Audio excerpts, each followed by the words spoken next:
Hi friends, तो हमने पिछले लेक्चर में बात की थी कि कोटलिन में स्ट्रीम्स को कैसे इम्प्लीमेंट किया जाता है। उसमें दो पार्ट थे, एक था चैनल, एक था फ्लोज। तो हमने चैनल्स को पार्ट फर्स्ट में कंप्लीट किया है। अगर आपने नहीं देखा है वीडियो तो आप वहाँ पे व्यू कर सकते हैं। तो अभी हम लोग बात करते हैं कि कोटलिन में फ्लोज क्या होते हैं। तो बेसिकली इसका एक इम्पोर्टेंट पॉइंट ये है कि इसको अंडरस्टैंड करना है हमको कि कोटलिन में फ्लोज की जरूरत क्या है, स्ट्रीम्स की जरूरत क्या है। करेक्ट। तो एक एग्जांपल से समझते हैं, एक वीडियो के थ्रू, एक पिक्चर के थ्रू समझाने की ट्राई करता हूँ। तो यहाँ पे आप देख सकते हैं कि हमारे पास एक ऑब्जर्वेबल है जिसमें हमारे पास जो डेटा है वो चेंज होता रहता है। तो जो हमारा जो ऑब्जर्वर है बेसिकली उसको रीड कर लेते हैं। तो इसके अंदर कुछ भी चेंज होगा तो जो हमारा ऑब्जर्वर है उसको वो चेंज करके मिल जाता है। करेक्ट। एक और एग्जांपल लेके समझते हैं। ये समझो कि हमारे पास एक वाटर का एक पाइप है। तो हमारी जो मोटर है वो पानी प्रोड्यूस कर रही है, वहां से सेंड कर रही है, और जो कंज्यूमर है वो उसको रिसीव करते जा रहा है। तो ये बेसिकली एक तरीके से स्ट्रीम समझ सकते हैं उसको, कि हमारी जो मोटर है वो प्रोड्यूसर है, और जो पाइप का जब बाहर जब पानी निकल रहा है तो उसको जो भी कंज्यूम कर रहा है वो कंज्यूमर। तो आप इसको इस टाइप से भी समझ सकते हो। ठीक है, एक और एग्जांपल लेके दिखाता हूँ कि अगर मान लो कि स्ट्रीम्स कैसे काम कर रहा है वो समझने की ट्राई करो। कि हमारे पास एक मूवी है। ठीक है, तो अगर आप थिएटर में मूवी देखने जाते हो, आपके पास 4 बजे से मूवी का टाइमिंग है।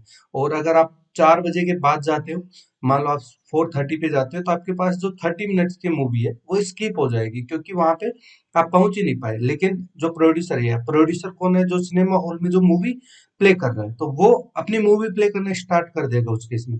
लेकिन अगर आपके पास नेटफ्लिक्स है सपोज, तो आप क्या है, कभी भी आप ओपन करो, आप मूवी को स्टार्टिंग से देख सकते हो। तो बेसिकली ये स्ट्रीमिंग का पार्ट होते हैं। ठीक है, तो इसको और चलते हैं और डीपली एनालाइज करते हैं एक एग्जांपल के साथ। तो मैंने पिछले वीडियो में बताया था कि कोल्ड स्ट्रीम क्या है और हॉट स्ट्रीम क्या है, और कोल्ड स्ट्रीम को क्यों प्रीफर करते हैं। फिर भी एक बार मैं रिपीट कर देता हूँ। कोल्ड स्ट्रीम वो स्ट्रीम है कि आप कभी भी आओ, आपको डेटा स्टार्टिंग से मिलेगा। सपोज आपके पास नेटफ्लिक्स का एक्सेस है, आप कभी भी ओपन करो और कोई भी मूवी को स्टार्टिंग से देख सकते हो। लेकिन हॉट स्ट्रीम ऐसा नहीं है। हॉट स्ट्रीम का अगर मैं आपको एक एग्जांपल भी लेके दिखाऊं, तो जैसे आपके पास एक मूवी है, मूवी आपकी 4 बजे से स्टार्ट हुई, आप 4:30 पे पहुंचते हो, तो इस केस में आपकी 30 मिनट्स की मूवी गायब हो जाएगी सपोज। एक और एग्जांपल रख लो। जैसे आपके पास एफएम रेडियो है, वहां से हमेशा डेटा प्रोड्यूस हो रहा है, लेकिन अगर उसको कोई कंज्यूम कर रहा है या नहीं कर रहा है, तो उस केस में वो प्रोड्यूस ही करता रहेगा डेटा, लेकिन कंज्यूमर हो या ना हो उसे फर्क नहीं पड़ता। ये हॉट स्ट्रीम का पार्ट होता है। एक और एग्जांपल समझ सकते हैं इसमें, जैसे जीपीएस का हो गया, या फिर आप जीपीएस क्या है, हमें एक बार रिक्वेस्ट रेज कर दिया आपने, उसके पास आपको डेटा भेजता रहेगा। अब आप उसको कंज्यूम करो या ना करो, वो आप पे डिपेंड है। इवेंट बस हो गया, या फिर आप स्टॉक मार्केट में जो वैल्यूज है हमेशा अपडेट होती रहती है हर एक सेकंड में, तो ये हॉट स्ट्रीमिंग का पार्ट होती है। कोल्ड स्ट्रीमिंग का पार्ट ये है कि जब भी आपके पास जब तक कंज्यूमर नहीं होगा तब तक आप डेटा प्रोड्यूस नहीं कर सकते। तो हॉट स्ट्रीम के अंदर दो बेसिकली ये है हॉट स्ट्रीम के दो बेसिक डिसएडवांटेज हैं कि उसमें जो है, जो हमारा रिसोर्स है वो वेस्टेज होता रहता है। कैसे कि आपके पास कोई कंज्यूमर नहीं है, फिर भी आप डेटा प्रोड्यूस कर रहे हैं। एक एग्जांपल ले लो, आपकी जो एंड्रॉइड ऐप है, वो डेटा प्रोड्यूस करे जा रही है, लेकिन उसको कोई यूज ही नहीं कर रहा है। तो इस केस में क्या है, हमारा जो डेटा है वो वेस्ट हो रहा है। और हॉट स्ट्रीम में हमको जो उसके टास्क है उसको मैन्युअली क्लोज करना पड़ता है, लेकिन कोल्ड स्ट्रीम में ऐसा नहीं। जब तक उसके पास कोई कंज्यूमर नहीं होगा तो वो डेटा प्रोड्यूस ही नहीं करता। ये कोल्ड स्ट्रीम का काम होता है बेसिकली। तो इसको मैनेज करने के दो तीन तरीके हैं। जैसे हम लोग हैं जो क्या कर सकते हैं, ठीक है, कोल्ड स्ट्रीम को यूज करके इसको ऐसे बेसिकली हमारे रिसोर्स है उनको बचा सकते हैं। लेकिन स्ट्रीमिंग के अंदर दो चीजें और होती है। चलो मैं एक बार और कोड के थ्रू समझाता हूँ कि यहाँ पे आप क्या कर सकते हैं। कि ऐसा भी केस हो सकता है कि आपका जो प्रोड्यूसर है वो फास्ट हो, ठीक है, लेकिन आपका कंज्यूमर स्लो हो। तो इस केस में क्या है, आपका कंज्यूमर साइड पे बोटलनेक आ जाएगा। अगर आपका कंज्यूमर फास्ट हो लेकिन प्रोड्यूसर स्लो हो, तो आपके प्रोड्यूसर साइड पे बोटलनेक आ जाएगा। तो इसको दो तीन टाइप से आप हैंडल कर सकते हैं। पहला है कि आप एक बफर लेके यूज कर सकते हो। तो बफर डिफाइन करना पड़ता है कि कितना बफर रखना है आपको। दूसरा, आप क्या है, थ्रेड को ब्लॉक कर सकते हो। लेकिन हमारे कोटलिन में इसको कैसे यूज कर सकते हैं, कोटलिन में इसको यूज करने के लिए हमारे पास क्या होता है, सस्पेंड फंक्शन। अगर मान लो हमारा प्रोड्यूसर फास्ट है तो हम प्रोड्यूसर को सस्पेंड कर देंगे, हमारा कंज्यूमर फास्ट है तो हम कंज्यूमर को सस्पेंड कर देते हैं। तो इस टाइप से हम बेसिकली ये जो प्रोड्यूसर कंज्यूमर जो प्रॉब्लम है उसको सॉल्व करते हैं। तो अब चलते हैं हमारे कोड पे और यहाँ पे एक एग्जांपल लेके समझते हैं कि इसको कैसे यूज करते हैं। तो बेसिकली जो इसको सॉल्व करने के जो तरीके हैं वो है कि प्रोड्यूसर कंज्यूमर वाला बोटलनेक ना हो, एसिंक्रोनस हो, कॉल्ड हो, तो ये सारी चीजें हम वन बाय वन करके एक एक एग्जांपल से समझते हैं। ओके, ठीक है। तो मैं यहाँ पे एक फंक्शन बनाता हूँ, फंक्शन फन प्रोड्यूसर नाम से। ठीक है, प्रोड्यूसर नाम से, और मैं इसको फ्लो असाइन करता हूँ और इसका जो टाइप हो माना कि वो एक इंटीजर टाइप से। तो अब मैं यहाँ पे एक लिस्ट असाइन कर देता हूँ, वेर लिस्ट इक्वल्स टू, उसके अंदर लिस्ट ऑफ डेटा है सपोज। ठीक है, तो मैं यहाँ पे रख देता हूँ लिस्ट ऑफ डेटा। ठीक है, तो ये हो गया। इसमें मुझे असाइन नहीं करना, मैं लिस्ट ऑफ डेटा असाइन कर रहा हूँ। तो मैंने यहाँ पे रखा कि उसके अंदर वैल्यू है 1 2 3 4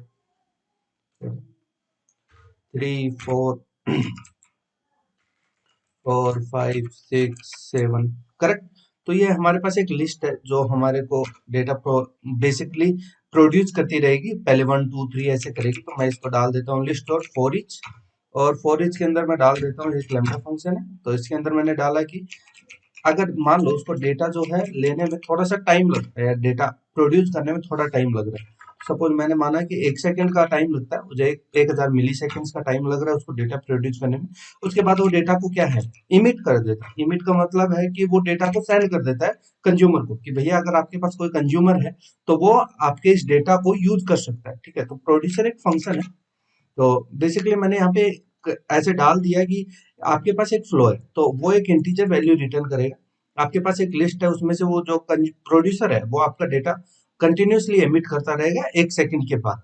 ठीक है, तो अभी मैं इसका अगर कंज्यूमर बनाऊं तो यहाँ पे मैं उसका कंज्यूमर बना सकता हूँ। जैसे मैंने यहाँ पे ग्लोबल स्कोप लिया तो ग्लोबल स्कोप डॉट लॉन्च, और इसके अंदर मैंने डाला कि वेल आपके पास डेटा जो है वो क्या है, एक प्रोड्यूसर का है। तो मैंने यहाँ पे रखा फ्लो, इसका जो टाइप क्या है, flow of integer int, correct, क्योंकि मैंने यहाँ पे ऑलरेडी डिफाइन किया है कि ये फ्लो ऑफ इंट है। यहाँ पे आप देख सकते हैं मैंने यहाँ पे ऑलरेडी डिफाइन किया है कि फ्लो ऑफ इंट का है। तो ये एक इंटीजर टाइप का डेटा आपको सेंड करेगा बेसिकली। तो मैंने यहाँ पे इसको असाइन किया प्रोड्यूसर को।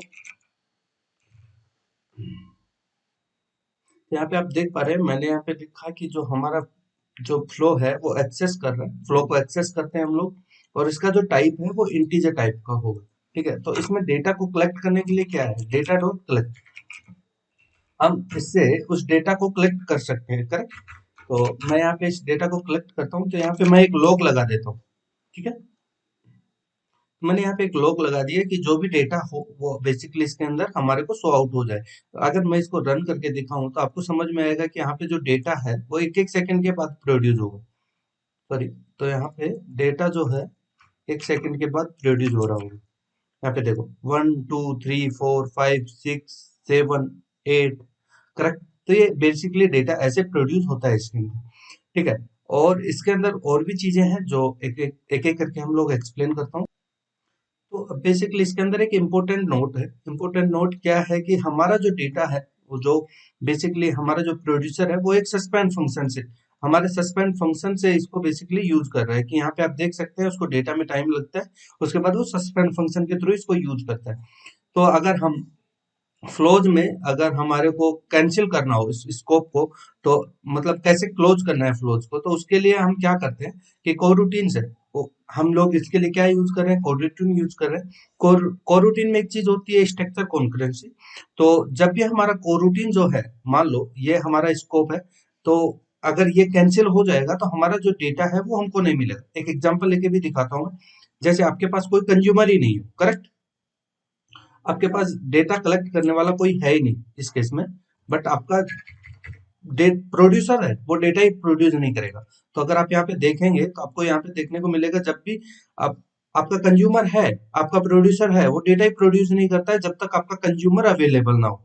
तो इस केस में क्या होगा, हमको कैसे फ्लो को कैंसिल करना होता है। फ्लो को कैंसिल करने की जरूरत ही नहीं है, क्योंकि जब तक हमारा जो कोरूटीन है वो ऑटोमेट, अगर कोरूटीन कैंसिल हो गया तो हमारा जो फ्लो है वो भी बेसिकली कैंसिल हो जाता है इस केस में। तो इसके अंदर एक और चीज मैं आपको लेके दिखा रहा हूँ कि अगर हमारे पास जो फ्लो है, तो ठीक है, अगर ये कैंसिल हो रहा हो तो कैसे कैंसिल कर सकते हैं। सपोज तो मैं यहाँ पे इसको अनकमेंट करता हूँ, और अगर मैं मान लो ग्लोबल स्कोप को मैंने वेल एक जॉब में डाल दिया, well job equals to global scope, correct. तो यहाँ पे मैं क्या करता हूँ कि एक ग्लोबल स्कोप और लेता हूँ और उसको लॉन्च करता हूँ, और मैंने क्या किया कि यहाँ पे एक डिले डाल दिया, कि डिले डाला मैंने, मान लो 3500 सेकेंड का, करेक्ट। 3500 सेकेंड के, सॉरी 3.5 सेकेंड का, 3500 मिली सेकेंड। तो यहाँ पे मैं उसके बाद उस जॉब को कैंसिल कर देता हूँ। तो अगर अंडरस्टैंड करना चाहूँ तो इस केस में क्या हो रहा होगा कि जो मेरा प्रोड्यूसर है वो डेटा हमेशा प्रोड्यूस कर रहा होगा 1000 मिली सेकेंड्स पे। तो मतलब वो 1 2 3 डेटा प्रोड्यूस करेगा, उसके बाद जो मेरी जॉब है वो बेसिकली कैंसिल हो जाएगी। तो उसके बाद का डेटा मुझे नहीं मिलेगा, क्योंकि उसके पास कोई कंज्यूमर नहीं होगा, तो ये डेटा प्रोड्यूस ही नहीं करेगा उसके साथ। ठीक है, तो मैं अगर इसको रन करके दिखाऊं तो आप यहाँ पे देखेंगे कि आपको जो डेटा है वो पहले मिलेगा 1 2 3, करेक्ट। पहले 1 आया, फिर 2 आया, फिर 3 आया, उसके बाद वो डेटा ही प्रोड्यूस नहीं करेगा, क्योंकि उसका कोई कंज्यूमर अवेलेबल ही नहीं है। इस केस में वो ऑटोमेटिकली जो इसका फ्लो है वो कैंसिल हो गया। तो अभी चलते हैं हम लोग कि मान लो इसके अंदर अगर मल्टीपल कंज्यूमर हो, ठीक है, तो उसको कैसे यूज करते हैं वो भी एक बार हम एग्जांपल से समझते हैं। तो यहाँ पे मैं इसको रिमूव कर देता हूँ, लॉन्च रख लेता हूँ, दूसरा फ्लो एक और क्रिएट करता हूँ, कॉपी पेस्ट ही करना है इसको। तो यहाँ पे मैंने क्या किया कि अगर दो कंज्यूमर हो तो ये बेसिकली ऐसे काम कर रहा होगा कि मैं यहाँ पे अगर इसको रन करूँ तो आप यहाँ पे देख भी सकते हैं कि आपके पास जो डेटा है दोनों कंज्यूमर्स को मिल रहा होगा 1 बाई 1 करके। तो 1 1 पहले 1 1 मिला, फिर 2 2 मिला, 3 3 मिला। तो यहाँ पे अगर मैं चेंज कर दूं इसकी वैल्यू, ये 2 है, ये 1 है, तो आपको क्लियरली अंडरस्टैंड हो पाएगा यहाँ लोग से कि पहले कौन सा डेटा आ रहा है, फिर कौन सा डेटा आ रहा है। और मैं डेटा भी थोड़ा कम कर देता हूँ, सपोज मैं यहाँ पे 4 तक रखता हूँ, गॉट इट। मैं 4 तक इसमें लिस्ट में डेटा रखता हूँ, और मैं इसको अब रन करता हूँ। तो यहाँ पे आप देख पाएंगे कि जो डेटा है पहले 1 का आएगा, फिर जैसे पहले 2 और 1 को मिला, फिर 2 और 1 को मिला, फिर 2 और 1 को मिला, फिर 2 और 1 को मिला। तो बेसिकली जो कंज्यूमर है उसको डेटा मिलता रहता है। एक और इसके अंदर मैं अगर आपको दिखाऊं तो सपोज मैंने यहाँ पे डिले डाल दिया, ठीक है। डिले डाला मैंने 2500 सेकेंड का। तो इस केस में अब क्या लगता है कि आपको डेटा जो है वो कैसे होगा, कि आपका जो कंज्यूमर है वो तो आपका डेटा प्रोड्यूस करता रहेगा कंटिन्यूअसली, लेकिन आप 2500 सेकंड के बाद ये समझो कि सपोज आप एक मूवी देखने जा रहे हो, ठीक है, तो आप 25 मिनट की मूवी खत्म होने के बाद जा रहे हो वहां पे। तो इस केस में क्या मिलेगा आपको 2500 सेकंड की मूवी खत्म हो जानी चाहिए थी, लेकिन अगर आपके पास नेटफ्लिक्स एक्सेस है तो आप क्या करोगे, आप कभी भी ओपन करो, चाहे आप 25 मिनट बाद करो या 5 घंटे बाद ओपन करो, आपको जो डेटा है वो मिल जाएगा। ऐसा ही कुछ इसमें हो रहा होगा कि अगर आप 2500 सेकंड के बाद भी अगर इसको यूज करते हो, मतलब उसको ज्वाइन करते हो या कंज्यूमर बनते हो उसका, तो उस केस में आपको जो डेटा है वो स्टार्टिंग से मिलना चाहिए। ठीक है, अगर मैं इसको रन करके दिखाऊं तो आप यहाँ पे चेक कर पाएंगे कि आपको पहले 1 2 3 आएगा, जो कि फर्स्ट वन से आ रहा होगा। ये देखो, पहले 3 तक 1 2 3 आया, उसके बाद सेकंड कंज्यूमर जुड़ा, तो सेकंड कंज्यूमर को जुड़ते ही उसने डेटा जो है वो स्टार्टिंग से देना स्टार्ट कर दिया। पहले उसको 1 दिया, फिर सेकंड कंज्यूमर को 2 दिया, सेकंड कंज्यूमर को 3 दिया, सेकंड कंज्यूमर को 4 दिया। लेकिन ऐसे उसके बाद का जो डेटा था वो कंटिन्यूअसली उसमें चल रहा है। ठीक है, तो ये बेसिकली फ्लोज का कॉन्सेप्ट है। मिलते हैं नेक्स्ट वीडियो में, इसको और एक्सप्लेन करूंगा और बेटर तरीके से एग्जांपल, इसके जो आगे के जो फीचर्स हैं वो भी करते हैं। तो वीडियो को लाइक सब्सक्राइब करना, और अगर जिसको रिक्वायरमेंट है उसको शेयर करना कि फ्लोज के बारे में क्या है। Bye bye.